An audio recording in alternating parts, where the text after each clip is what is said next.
Let's work with the panorama effect, and I've got an image of the John Labatt Center, just a quick series of snaps taken from a seat. You notice the density changes around the image, and also the um, detail in there is different. So there's enough there to see what's going on. So I've got them all stacked up in layers. I just drag them over one at a time onto the background layer. They don't really have to be in order because this does it for you automatically. Once they're all stacked up on top of each other, come down to Auto Align Layers under the Edit menu. I'm going to leave it on the Auto and let it do its thing. It's going to do it for a panorama type thing, and this is a fairly big image, so this is going to take a second. I'll make the image smaller after this, so it'll go faster for our work. There we go. So what it's done is blend all these layers together, so it's lined them up so the guys all line up and the poles all line up and everything else in the rafters. Next you want to take your image. I'm going to reduce this just to make it go faster. Image size.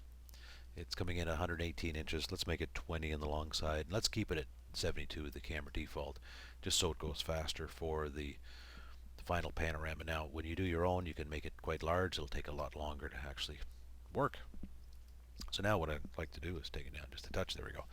What I'd like to do is run Edit, Auto Blend Layers.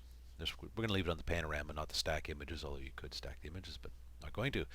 This is a smaller resolution image, so this is going to go pretty quick. On your large file, this could take a long time. So now, what we have is our image set up where, let's zoom it in here, we'll see, just looking for the lines in the boards and things and the rafters. Boy, it looks pretty good just for a bunch of snapshots it's dropped in.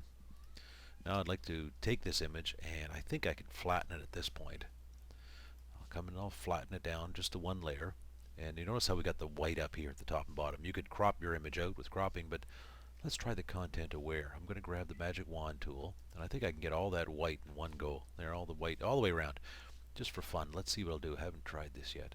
I'm going to come down and I'm going to click on Fill.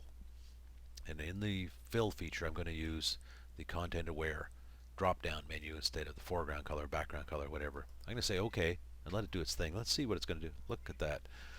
Now that filled it in from the rafters there, from various pictures and whatever, and it dropped all this stuff in from pictures that it sort of had the information for. Let me deselect that.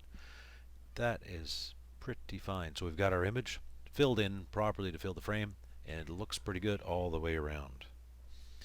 How about that for a panorama? Nice and quick.